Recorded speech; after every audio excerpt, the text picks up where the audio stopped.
So I heard it's important to count every miracle that you have. And so that is our golden gossip for today. And there's a story behind it. Today was the most interesting day that I have had in a very long time. To start this morning off, I had a business meeting at 8:30. I then was scheduled to go to eviction court because I've been waiting for funds to come in from all kinds of different areas. It's okay. Anyway, so they hadn't come. So, naturally you have to go through the whole process of doing whatever you have to do. I'm being extremely vulnerable to share this, but it's all a part of the testimony. And so I'm okay with it. Anyways, waiting and waiting and waiting. So I have a business meeting at 8:30, eviction court at 10 o'clock, a dentist appointment as well at 10:30. I didn't make it to the eviction court or to the dentist appointment. So we have this business meeting. It goes amazing. We're really excited about it. And then I leave at around 9:30. I'm like, not going to make it to eviction court. So whatever, I'm going to pick my baby up, go home and check the mail. Nothing in the mail. And so I come in the house and I'm distraught. I'm like, oh my God, what am I going to do? I don't know what's happening. And as life would happen, or as life would have it, the owner to my building that I'm buying, like the guy I'm working with or partnering with or whatever, he messages also and he's like, hey, just checking in, what's going on? Because clearly if my funds haven't come in, I haven't paid on any note, on any end. So I'm like, oh my God, like, what are you doing to me? I don't know what's going to happen. This is crazy. Why is this happening? And so I'm spiraling because I'm like, my options are so limited and so few. I have used savings to start this because, as most of you guys know, if you've been following my journey, I literally quit jobs to chase this dream. I've always worked maybe 3 jobs, like 3 contracting jobs as a teacher. And I saved up enough to quit working for at least 4 or 5 months in supporting my lifestyle with the intentions that everything was going to start flowing faster than it did.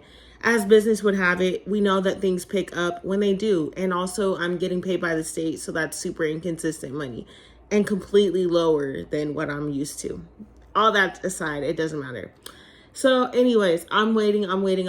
I've been fasting, I've been praying, and I'm not saying that just because you're doing those things, God delivers. So that's not at all what this is saying. But my point is, I've been fasting, I've been praying, I've been applying to jobs, I've been doing all of these things. And I ended up getting jobs, contracting jobs that I would usually work.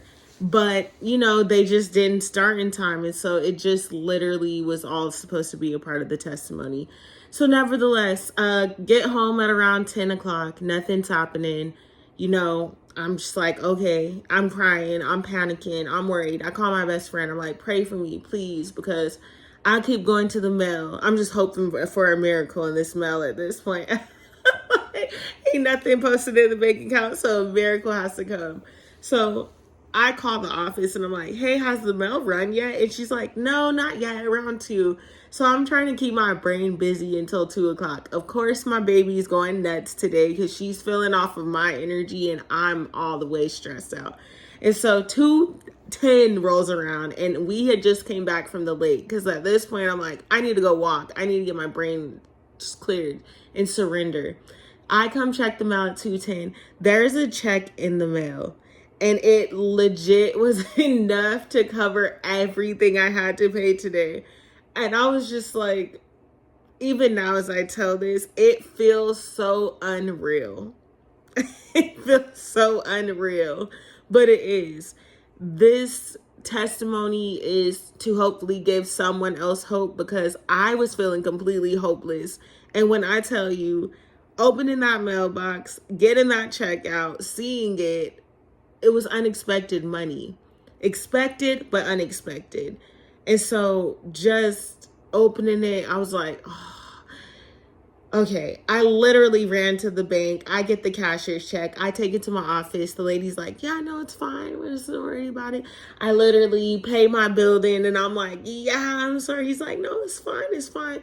Mind you, it's really all just a part of God's story in the first place. Like, God gets the glory for the story because this is the end of the freaking month. So technically speaking, all these people should have been on my head, but none of them were. They were all super understanding, very patient, very kind, because I explained to them the mission and what I'm doing and why I'm doing it. And I was just like, I am literally in a limbo state. And so, anyways, I had to share that. Count every miracle, because I was damn near this close to just like throwing in the towel. But I didn't. And so within that, remaining faithful and surrendering to the Most High, I was provided for right in the nick of time, exactly what I needed. And I'm not going to say that was easy. I almost gave up. I called my best friend and I literally I just broke down. And she was like, I mean, you know that you can stay with us. And I'm like, I don't give a fuck. Excuse my language, but for real, like, I don't give a fuck about that. I just went out on a leap of faith with the guidance that this was what I'm supposed to be doing. And then I get to this point. Heck no. Something gotta give. So I'm mad. I'm yelling. I'm like, get out. Ain't no fucking way. Like, just for it to work out in the end. Like, miracles are so real. God is so real. He gets the glory for the story. I swear, I went through suffering. I've been going through suffering, because bringing this dream and doing what I'm doing is not by any means easy. And I feel like so many people that I speak to that are in my personal life are like, oh, you're making it look easy. Oh, you got it. Oh, you got this. And I'm thinking, bull crap. I literally sit my ass here all the time, crying, praying, fasting, looking around like a bump on a log, because I'm like, again, I was already comfortable. I was already making a stable, more than stable living. I was honestly getting to a space of this year, I would have been making 6 figures, like where in the path I was already on. So to stop that and to start this school and to get into this space, this is a faith walk. And walking on faith is not easy, but walking on faith is worth it. The sacrifice and everything that you have to go through, in the end, it is all truly worth it. And so that is what I heard. That is our golden gossip. And so that's what you have for us. I don't know how I'm going to end these yet. I'm trying to get my little catchphrase, but nevertheless, that's what I heard. So, all right. I love you guys. Peace be upon you. Namaste.